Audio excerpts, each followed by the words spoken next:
নমস্কার, tasty tradition with মনীষাতে সবাইকে স্বাগত। আজকে দেখাবো একটা ডেজার্ট। এটা সবাই প্রিয় রেসিপি, তা হলো ভাপা দই। তো চলুন শুরু করি। প্রথমে 400 গ্রাম টক দইকে স্ট্রেনারে রেখে জল ঝরিয়ে নেব। এবার বিটারের সাহায্যে দইটাকে ভালো করে ফেটিয়ে নেব। এখন 200 গ্রাম মিঠাই মেড অ্যাড করে এটাও দইয়ের সঙ্গে ভালো করে ফেটিয়ে নেব। এবার গ্যাসের উপর গরম জল ফোটাতে দিয়ে দেব। এখন ফেটিয়ে রেডি করা দইটা একটা পাত্রে ঢেলে তাতে গ্রেট করা পেস্তা দেব।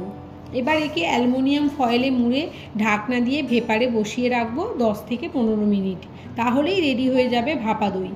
এবার এটা নর্মাল টেম্পারেচারে এলে ফ্রিজে দিয়ে রাখবো, কারণ দই আমাদের ঠান্ডা খেতেই ভালো লাগে। ফ্রিজ থেকে বের করে আপনাদের ভাপা দইটা কেটে দেখালাম। আপনারা এটা বাড়িতে অবশ্যই ট্রাই করবেন।